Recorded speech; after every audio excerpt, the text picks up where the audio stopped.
എല്ലാവർക്കും സ്വാഗതം. ഇന്ന് ചെയ്യാൻ പോകുന്നത് പൈനാപ്പിൾ കൊണ്ടൊരു അച്ചാറാണ് കേട്ടോ. ആ പൈനാപ്പിൾ തൊലിയേറ്റി ചെറിയ കഷ്ണങ്ങളായിട്ട് മുറിച്ചെടുത്തിട്ടുണ്ട്. ഇത് അത്ര പഴുത്ത പൈനാപ്പിൾ അല്ല കേട്ടോ, ചെറിയ മധുരമുള്ളൂ. അപ്പോൾ ഇന്ന് നമുക്ക് ഈ പൈനാപ്പിൾ അച്ചാറിടാം. 3 കുടം വെളുത്തുള്ളി, പിന്നെ ഒരു കഷ്ണം ഇഞ്ചി. വെളുത്തുള്ളി ഇഞ്ചി ഒന്ന് ചതച്ചെടുക്കാം. പച്ചമുളക് അരിഞ്ഞെടുക്കാം. ഇഞ്ചിയും വെളുത്തുള്ളിയും ചതച്ചെടുത്തുണ്ട്, പച്ചമുളക് അരിഞ്ഞത്. ഇനി നമുക്ക് അച്ചാറിടാൻ തുടങ്ങാം. നമുക്ക് ഈ ചട്ടി ഒന്ന് കത്തിക്കാം. എണ്ണ ഒഴിക്കാം. അച്ചാറിടാൻ എപ്പോഴും കുറച്ച് കൂടുതൽ എണ്ണ വേണം കേട്ടോ. അച്ചാർ അധികം കാലം ഇരിക്കണം എന്നുണ്ടെങ്കിൽ എണ്ണയിൽ ഉണ്ടാക്കണം നല്ലത്. വെളിച്ചെണ്ണയാകുമ്പോൾ പെട്ടെന്ന് കേടുവരും. ഇതിലേക്ക് കടുക് ഇടാം കേട്ടോ. കടുക് പൊട്ടി കഴിയുമ്പോൾ ഉലുവിടാം. വറ്റൽമുളക് ഇടാം.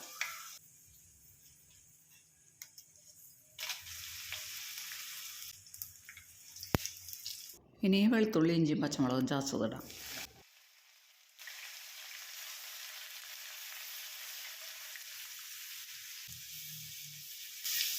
ഇതൊന്ന് മൂക്കട്ടെ കേട്ടോ. അച്ചാറിലേക്ക് വെളുത്തുള്ളിയൊക്കെ കുറച്ച് കൂടുതൽ വേണം, എന്നാലാണ് ടേസ്റ്റ് ഉണ്ടാവുക.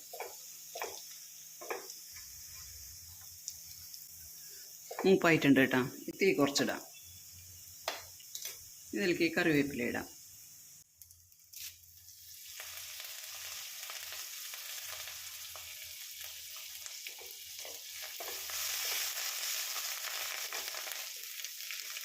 അത് ഓഫ് ചെയ്യുന്നുണ്ട് കേട്ടോ.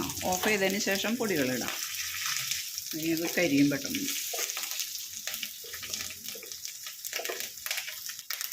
ഇനി ഇതിലേക്ക് പൊടികളിടാം.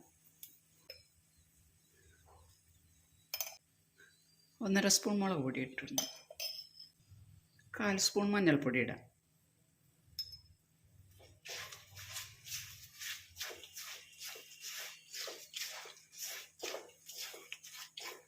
ഈ ചൂട് മതി മുളക് മൂക്കാനായിട്ട്. മുളക് മൂത്തുണ്ട്. ഇനി ഇതിലേക്ക് പൈനാപ്പിൾ ഇടാം.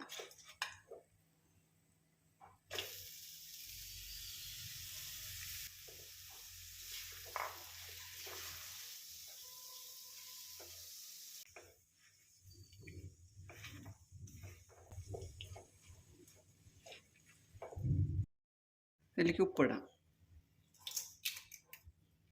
സ്വല്പം കൂടി ഉപ്പിടാം.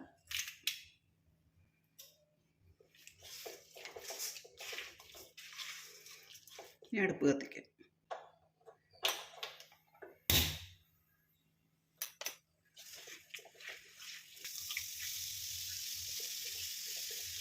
ഈ പൈനാപ്പിൾ ഒന്ന് വേവണം. 2 മിനിറ്റ് ഇങ്ങനെ എടുക്കട്ടെ. ഇതൊന്ന് തീ കുറച്ചിട്ടിട്ട് മൂടിയിടാം.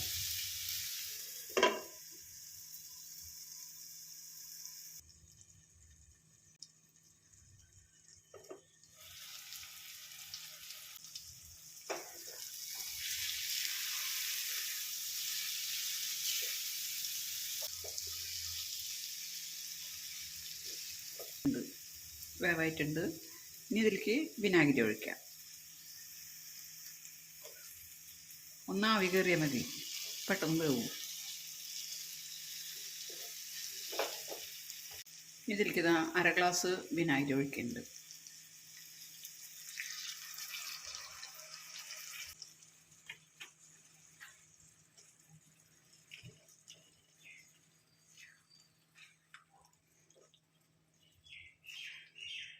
ഈ പൈനാപ്പിൾ പഴുക്കാത്താണല്ലോ, അപ്പോൾ ഇതിൽ മധുരം കുറവായിരിക്കും. അപ്പോൾ ഇത് കുറച്ച് ശർക്കര ഇടുന്നുണ്ട്.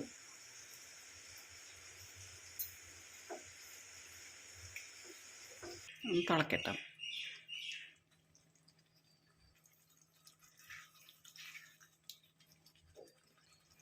ഇത് സ്വല്പം കൂടി ഉപ്പിടുന്നുണ്ട് കേട്ടോ.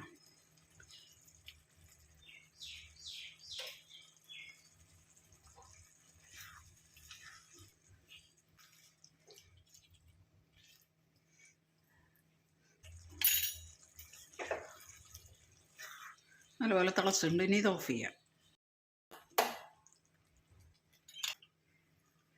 ഇതിലേക്ക് കായം പൊടി ഇടാം. 1/2 സ്പൂൺ കായം പൊടി ഇടാം. കായം വറുത്ത് പൊടിച്ച് വെച്ചിരുന്നതാണ് കേട്ടോ, അതാണ് ഇട്ടിട്ടുള്ളത്. കുറച്ച് ഉലുവപ്പൊടി ഇടാം. ഉലുവപ്പൊടിയും വറുത്ത് പൊടിച്ച് വെച്ചിട്ടുള്ളതാണ് കേട്ടോ. ഈ ഉലുവപ്പൊടി ഇടാം.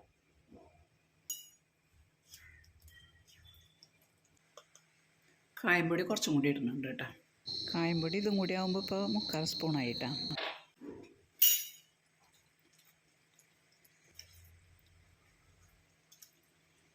ഉലുവ കുറച്ചിട്ടിട്ടുള്ളൂ. കടുക് ഉലുവയും പൊട്ടിച്ചതല്ലേ, അതുകൊണ്ടാണ് ഉലുവപ്പൊടി കുറച്ചിട്ടത്.